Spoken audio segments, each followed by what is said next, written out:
안녕하세요, 여러분. 오늘은 뉴스에서 매일 듣는 그 단어, 금리에 대해 알아볼 거예요.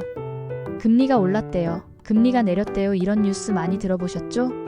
그런데 이게 우리 주식이랑 무슨 상관이 있을까요? 오늘 이 영상 하나면 완전 정복. 시작해 볼게요. 금리란 무엇인가? 자, 여러분이 친구한테 1만 원을 빌렸어요. 그런데 친구가 일주일 후에 갚을 때 1만 1천 원 줘라고 했어요. 이 1천 원이 바로 돈을 빌린 대가예요. 은행도 똑같아. 우리가 은행에서 돈을 빌리면 빌린 돈에 추가 요금을 내야 해요. 이 추가 요금의 비율을 금리라고 부릅니다. 쉬운 예시를 들어볼게요. 100만 원을 빌렸는데 금리가 5%라면 1년 후에 갚을 때 100만 원 더하기 5만 원, 총 105만 원을 갚아야 해요. 이 5만 원이 바로 돈을 빌린 대가, 즉 이자예요. 반대로 우리가 은행에 돈을 맡기면 은행이 우리에게 이자를 줘요. 은행 입장에서는 우리한테 돈을 빌린 거니까요. 기준금리란 무엇인가? 우리나라에서는 한국은행이 기준금리를 정해요. 미국은 연준, 즉 패드라는 곳에서 정하죠. 기준금리가 뭐냐고요? 쉽게 말하면 금리의 기준점이에요. 마치 학교에서 선생님이 오늘은 30도가 기준이야. 더우면 반팔 입고 추우면 긴팔 입어라고 하는 것처럼요. 시중은행들은 이 기준금리를 보고 대출금리를 정해요. 보통 기준금리보다 높게 정하죠. 그리고 예금금리도 정하는데 보통 기준금리보다 낮게 정해요. 예를 들어볼게요. 기준금리가 3%라면 은행 대출금리는 4에서 5% 정도, 은행 예금금리는 2에서 3% 정도가 됩니다. 한국은행은 언제 금리를 바꾸나요? 한 달에 한 번 금융통화위원회라는 회의에서 결정해요. 보통 매달 셋째 주 목요일이에요. 그래서 그 전에 뉴스에서 이번 달 금리 결정이 주목됩니다 라는 말이 나오는 거예요. 그럼 왜 금리를 올리고 내릴까요? 금리를 올리는 이유는 경제가 과열될 때예요. 물가가 너무 빨리 오를 때, 즉 인플레이션이 심할 때, 사람들이 돈을 너무 많이 쓸 때 경제를 식혀서 물가를 안정시키려고 금리를 올립니다. 반대로 금리를 내리는 이유는 경제가 침체될 때예요. 경제가 너무 안 좋을 때, 사람들이 돈을 안 쓸 때 경제를 활성화시키려고 금리를 내립니다.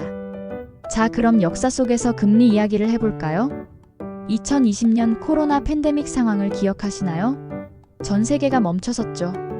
그때 무슨 일이 있었냐면 가게들이 문을 닫고 회사들이 망할 위기에 놓였어요. 사람들이 일자리를 잃고 경제가 꽝이었죠. 각국 중앙은행은 어떻게 대응했을까요? 미국 연준은 금리를 거의 0%까지 내렸어요. 한국은행도 금리를 0.5%까지 내렸습니다. 이건 역대 최저 수준이었어요. 왜 이렇게 했을까요?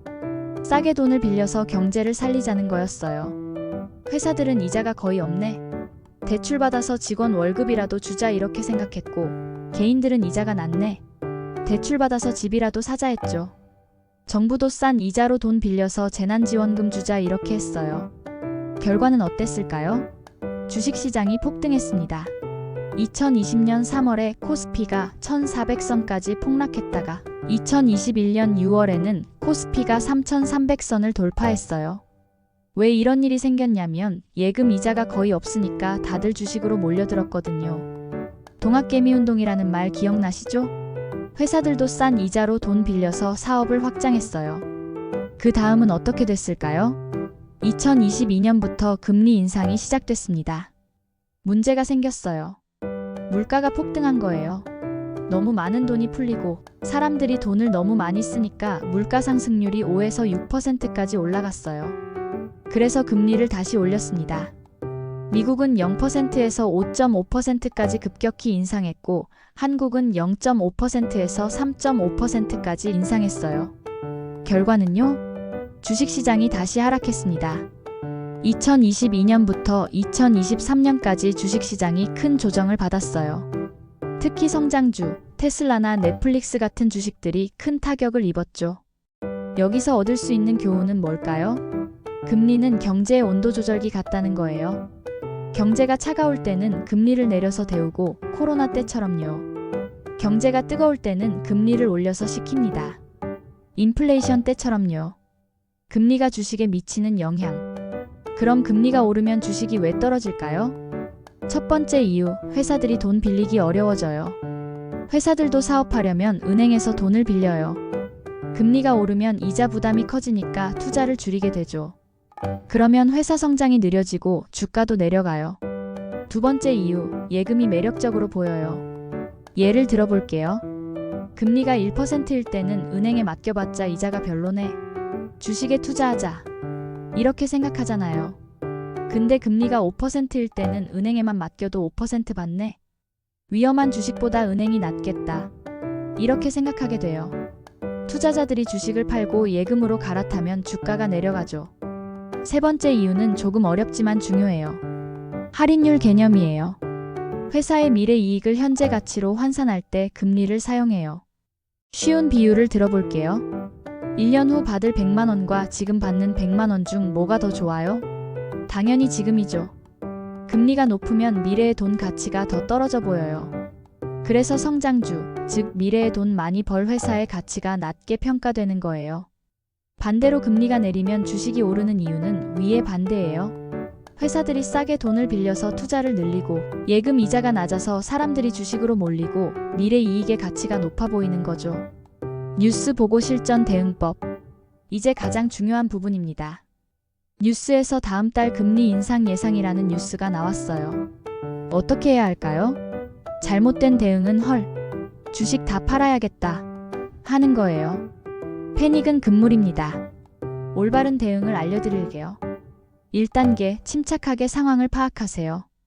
얼마나 올릴 것 같은지, 0.25%, 0.5%, 한 번만 올릴까? 계속 올릴까? 그리고 중요한 건 이미 주가에 반영됐을 수도 있다는 거예요. 2단계, 내 포트폴리오를 점검하세요. 금리 인상에 취약한 주식들이 뭐가 있냐면 빚이 많은 회사, 아직 수익 안 나는 성장주, 부동산 관련주예요.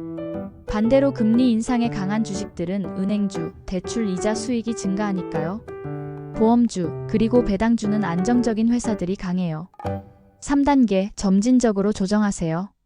한 번에 다 팔지 마세요. 취약한 종목을 조금씩 줄이고 안전한 종목 비중을 늘리는 거예요. 실제 예시를 들어볼게요.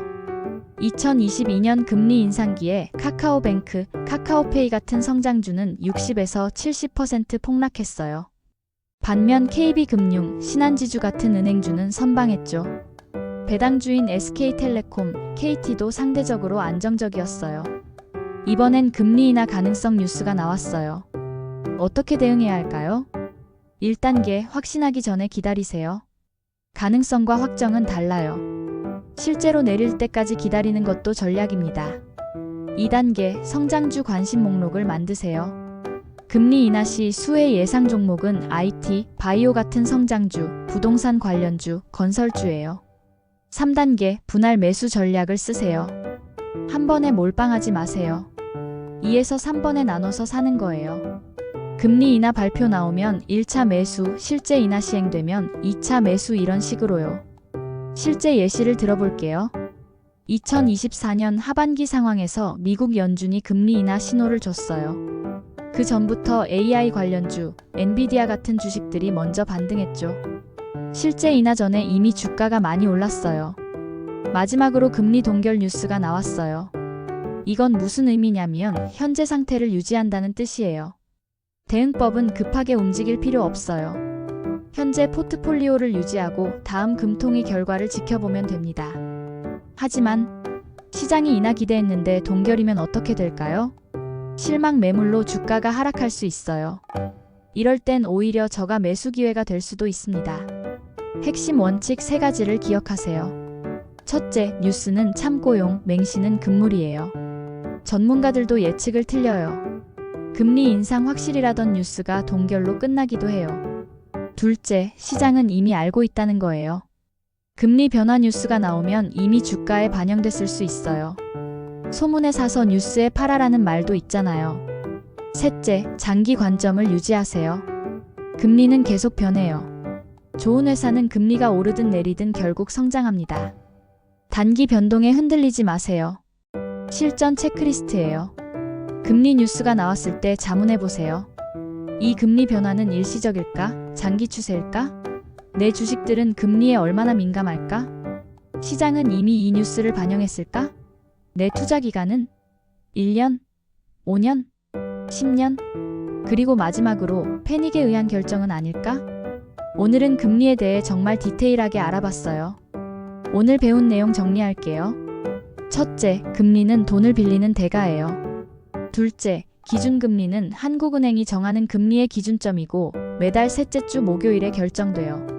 셋째, 코로나 때처럼 위기가 오면 금리를 낮춰서 경제를 살립니다. 넷째, 물가가 오르면 금리를 올려서 경제를 식혀요. 다섯째, 뉴스에서 금리 변화 소식이 나오면 침착하게 내 포트폴리오를 점검하세요. 가장 중요한 것, 금리는 중요하지만 그것만 보고 투자하면 안 돼요. 회사의 실적, 산업 전망, 내 투자 기간, 이 모든 것을 종합적으로 봐야 합니다. 다음에 뉴스에서 한국은행 금통위 결과 발표라는 소식이 나오면 여러분은 이제 전문가처럼 해석할 수 있을 거예요. 오늘 영상이 도움되셨다면 좋아요와 구독 부탁드려요. 다음 시간에는 또 다른 주식 개념으로 찾아올게요. 주린이를 탈출하는 그날까지 친절한 미라노가 응원합니다.